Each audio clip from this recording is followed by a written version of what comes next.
Hey Romeo, it's Adam Lambert here, and I am going to answer the questions for your Saturday Night Online forum, or whatever the heck it's called. Here I go. Here are my questions. All right. First of all, Tanja from Munich. Who was your biggest inspiration when you were younger? I think in pop music, I think it would probably be Michael Jackson and Madonna. They were my king and queen, for sure. Although I think I first discovered Paula Abdul.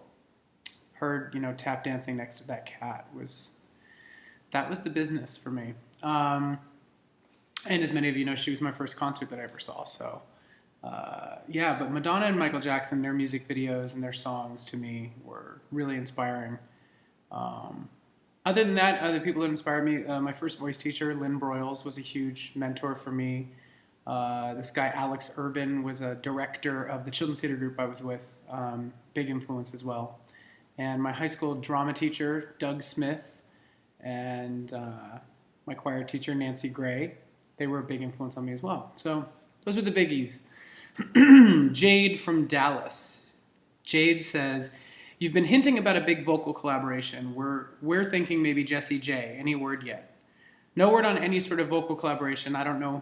I get ahead of myself. I get an idea and I start talking about it, and then it's like everybody kind of jumps to the next thing, and I should probably just shut my mouth once in a while.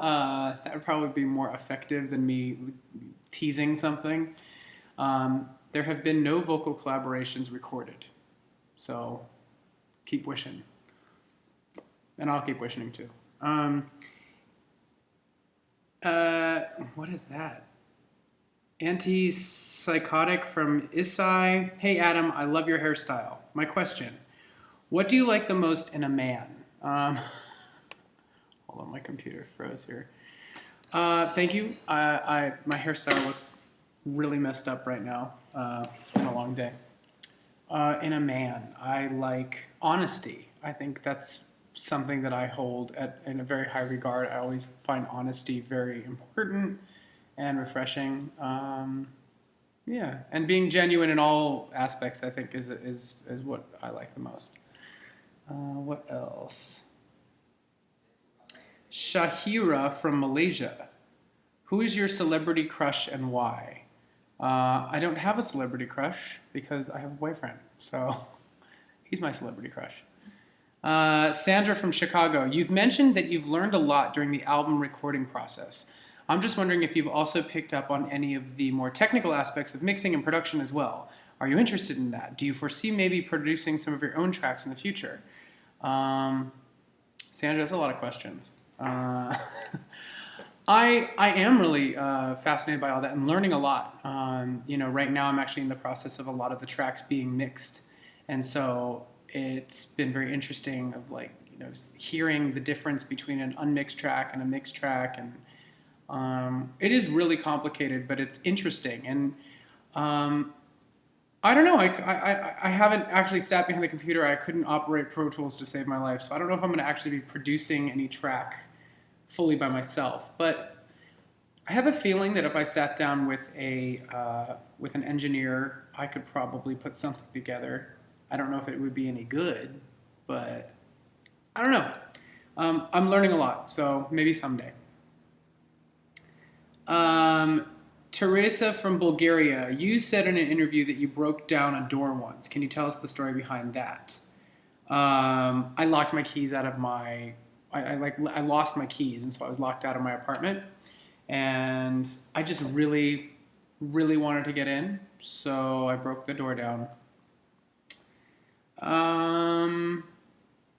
Merle from Hamburg, how was your Valentine's Day? What did you do? I went to dinner with my significant other, and it was lovely. It was very, it was kind of a shishi, kind of pretentious meal because, they were giving us those little, bite-sized servings, and they were really, really good. And it was a Gordon Ramsay restaurant, so the food was fantastic, and it was really nice. It was a really nice night. I had a good time. Alyssa from Windsor, what inspires you? People. I like people. I love people and how they interact with each other and relationship and yeah, I like people. That inspires me. And fashion and music obviously inspires me and love. And what else? I mean, break down my album, all that stuff inspires me. Kelly from Odessa, Texas. What location would you like to perform at that you haven't gotten to? South Africa would be cool. I want to go there. I want to go to South America. I would like to perform Israel, maybe. I keep hearing that that's a pretty wild place. Where else? Yeah, those are the kind of the major. Maybe India. That'd be cool. Those are the ones that we have. Those are the areas that I haven't been to that are like I feel like we need to make happen this time for this next tour, whenever that is. Daisy from South Africa. Oh, Daisy. See, I want to come down there. You know, this is fate. I know you like to perform your own music best, but was wondering what songs you have covered in the past. Well, Daisy, on American Idol, every week I sang a cover song. So, do you got a TiVo? I don't know. Maybe check that out. Those were cover songs, and then on the road, I got to sing cover songs. I did Purple Haze by Jimi Hendrix. We did Whole Lotta Love by Led Zeppelin, which I also did on Idol. We did 20th Century Boy by T-Rex, which was fun. I did Metallica Enter Sandman for Tommy's birthday in New Zealand, actually. That was a pretty wild night. Yeah, and maybe even some more covers this next time around, next time I'm on tour. Phantom Mirage from NYC. You mentioned wanting to visit Egypt and Greece. What is the fascination of these two countries? Oh shoot, the two places that I didn't mention just now that I would also like to go to Egypt and Greece. The fascination of those two countries for me is the history there. I remember when I was younger and I was taking history classes in school, and when we studied ancient civilizations, I was so fascinated by all that. I love ancient Egypt, ancient Greece. I love the mythology of both of those places. I love the architecture and the artifacts and stuff that have been recovered from those areas. I find it very, very interesting. So I think it would be cool to go. Andrea from Houston, Texas. What phrase most describes your philosophy of life? Live and let live. That's a big one for me. I think too often people, countries, groups are way too involved in other people's business. And sometimes I think people should just mind their business a little more and let people do what the heck they want to do. Yeah. Live and let live. Come on, calm down, relax. Pearl from Rockwell says, what's the most embarrassing thing that's ever happened to you? I don't get embarrassed very easily. I'm sure I've missed words on stage before. I've fallen on stage before. Those have both been very embarrassing. I mean, I fell during the AMA performance. Like I tripped and rolled. That was really scary. Katie from Chicago, what specific scenes and or concepts of the Better Than I Know Myself music video did you come up with on your own? Stuff. That's, I don't want to get into the details. That's all the behind the scenes magic. There were definitely phone conversations between myself, Ray K, my record label, and Diane Martell also, who came up with part of the concept. I didn't keep track of who came up with what. It was very much kind of like a throw the ball back and forth type of conversation, which is kind of how my writing experiences went as a writer on the album as well. It's you don't really keep track of who came up with what line. It just kind of happens, and you did it together as a team. So I did come up with the air supply. That I know for sure I did come up with. So, but there was other things that were discussed back and forth.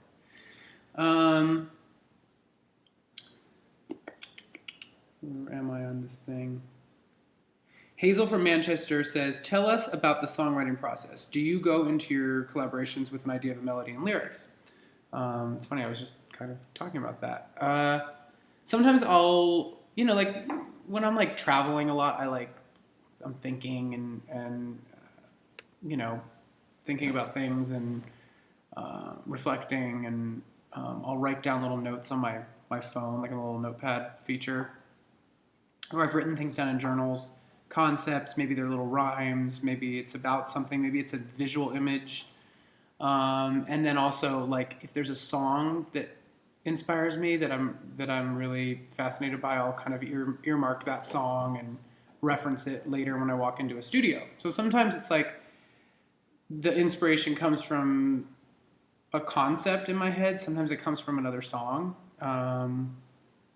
And a lot of the time, the concept is what I usually had before the song.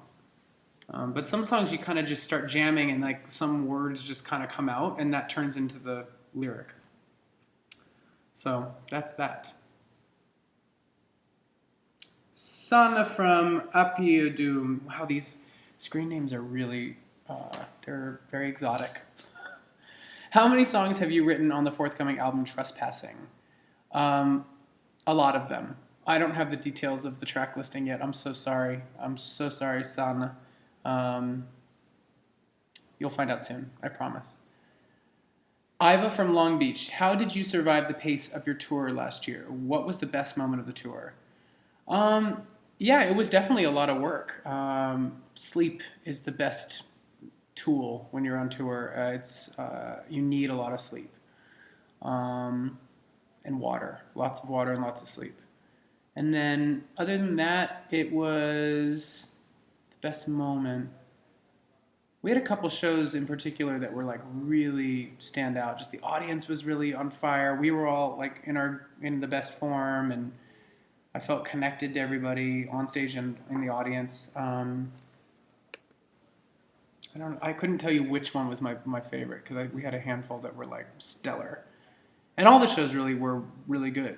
There might have been like one or two where I might have had a little sound problem or something, but I was really, really happy with the way the tour turned out, and I felt a much stronger connection to all of you out there, and a much better sense of who I was as an artist throughout that experience and afterwards. Roxana from England. Do you think music has changed for the best or for the worse over the last few decades, such as the introduction of autotune and other effects? There's trends that are used appropriately, and then some that are used inappropriately. But who am I to judge that? Sometimes I miss what I've learned about music from like the 70s and the 80s, I think. And in the 60s too, like there was like more like mythology in music. There was like rock stardom and kind of what that all meant, and there was some mystery behind it. There was also a lot of I don't know. I think the music industry trusted its artists to develop a bit more, and now because the way the consumerism is in the music industry, it's much harder to kind of get second and third and fourth chances in the business. So it's a bit more cutthroat and kind of unforgiving now. But I don't know. Maybe it'll change.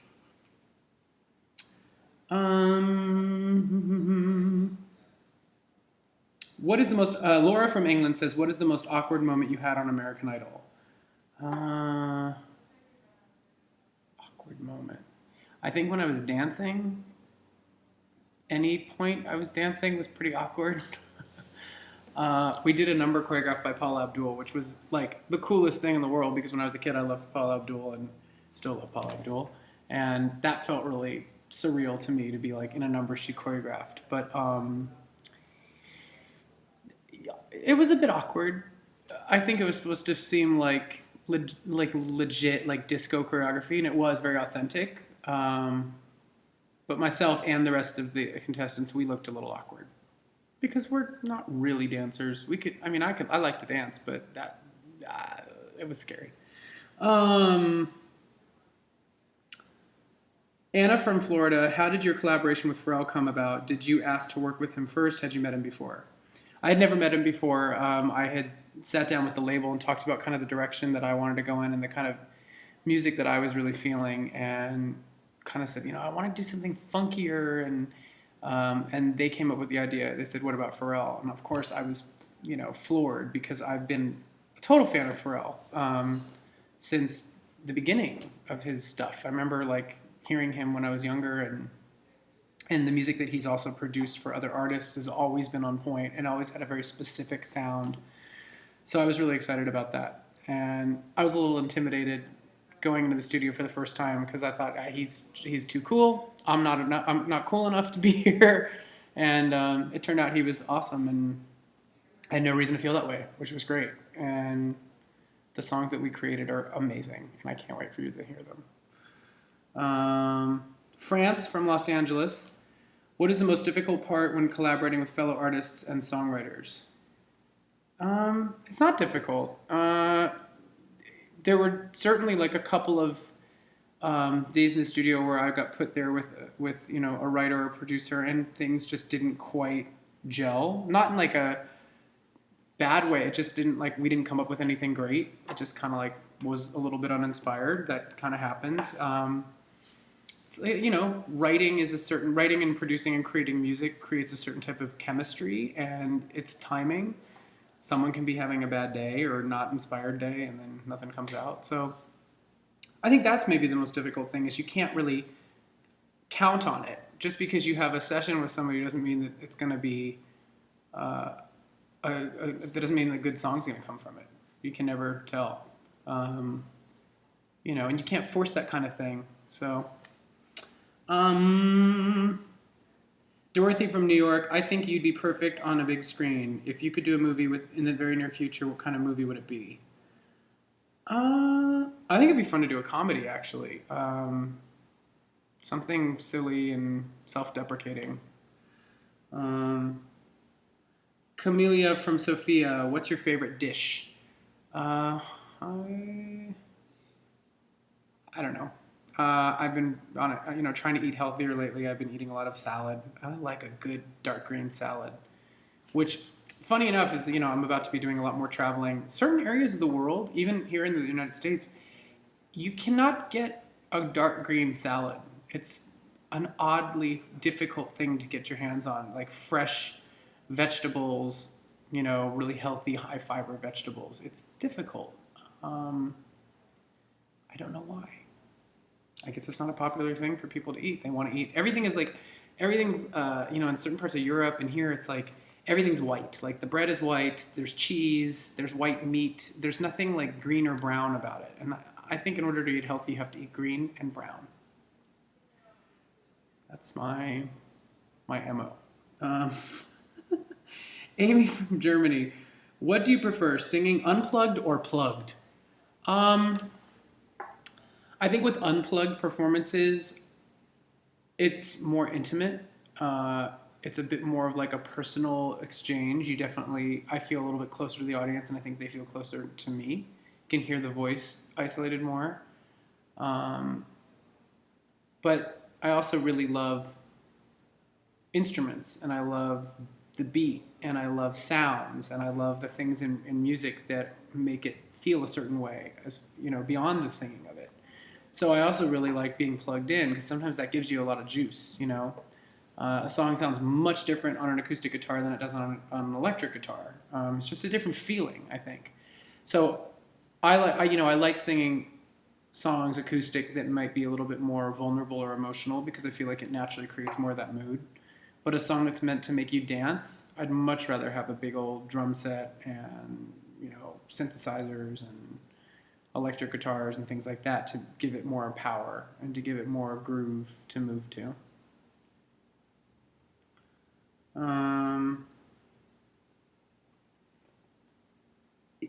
Isla from Massachusetts. What country or city do you want to perform in that you haven't performed in before? I think we already had that question. Romeo, you're giving me duplicates here, man. Greece or Egypt? I missed those two the first time. Alexa from NYC, did you write Outlaws of Love by yourself or did you collaborate? I collaborated with an amazing writer and artist named BC Jean. She's an artist on my label actually, and she's actually very well known for writing "If I Were a Boy" for Beyonce. She's a very talented girl, super sweet, adorable, and talented. Star, total star. And the producer that we worked with to write that song also was Rune Westberg, and he's fantastic. So that was a trio collaboration. If I recall, I think I did say, like, I really want to write something about, the struggle of what the LGBT community deals with, about being, stuff that I'm realizing is still not fair and not equal. And we were just talking about that and kind of decided, let's write about it. So it was a pretty organic experience how that came about. And Rune plays a mean guitar. He did a great job. Janie from Hamilton, what is your favorite room in your house? I love my bed, obviously. I love sleeping as long as possible. But I think my other favorite room is the living room because it's decorated the most intricately, I guess is the word. I don't know. I like put a lot of thought into the way it was all put together. Ashley, what is this? Ashley at Lambert. I don't know how to say that. There's a lot of consonants. What is the second single from Trespassing? I don't know yet, Ashley. As soon as I know, you guys will know. Believe me. We're trying to figure it out. There's a couple that are in consideration, and we're just playing them for people, getting a sense of it. And I also, a lot of it is, what I want to do and what the label wants to do and what we think is good. So I can't wait to find out because, it'll be fun. Melissa C. at Lambert Chick. So far, which new song of yours is your favorite? Melissa, you can't ask me that question. I like all of my songs. I like my whole album. They're all my favorite for different reasons. If I want to really dance, there's some that I like for that. If I really want to emote and kind of get catharsis from that, some of them are good for that. So they're all good. They're all my favorite. Mackenzie Mitchell at KM26. What is the best part about being on tour? I really do love performing. I think it's amazing. And being able to come to a city and meet fans in that city is exciting. And I see the excitement when I connect with them, and it's great. It's fun. I love singing. That's what I do. And it's even more rewarding when it's singing music that I've created or helped to create or whatever the circumstances are. I feel like I'm so invested in it. And I can't wait to put a tour together with this album because it's been a big process, and I've put a lot of thought into it on all these songs.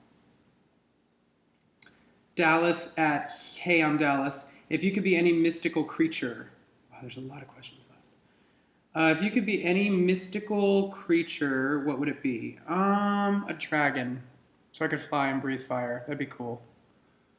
Meg at Misty Lambert. Adam, if you could have one superpower, what would it be? I think flight would be cool. I want to fly. Jennifer at Perfect Way 76. What do you consider to be your best quality, your least favorite thing about yourself? Best quality, my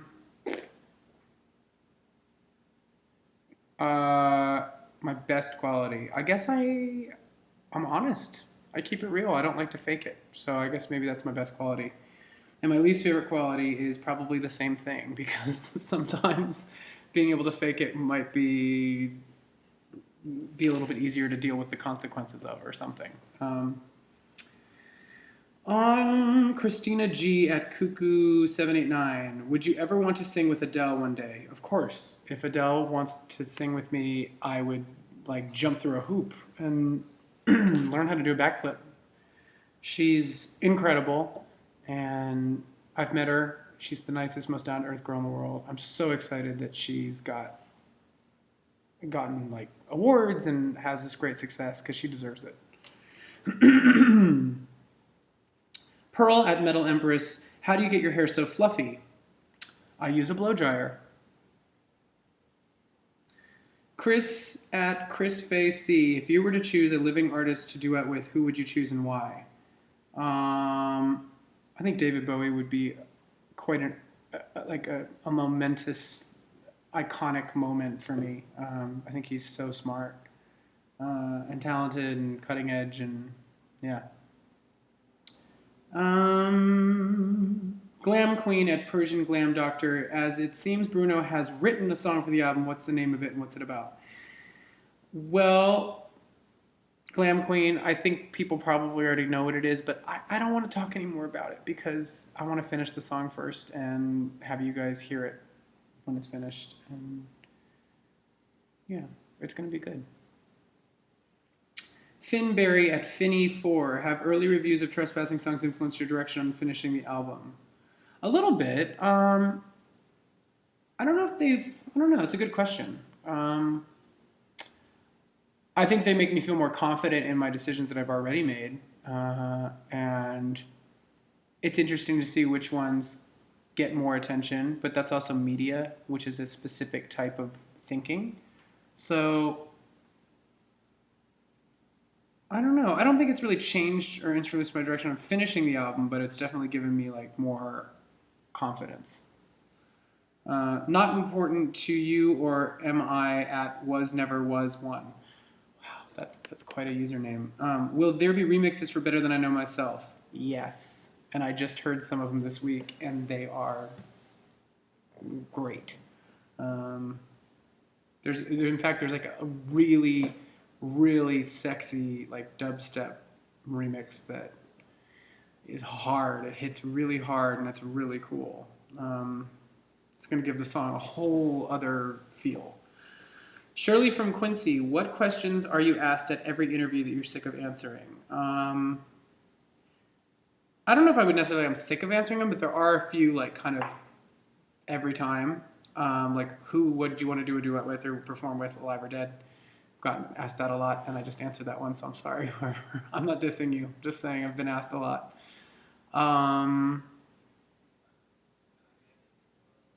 Yeah, that one I get a lot. That one a lot.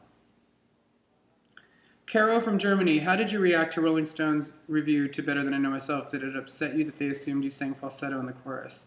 No, Caro, that wouldn't upset me. I'm not that sensitive.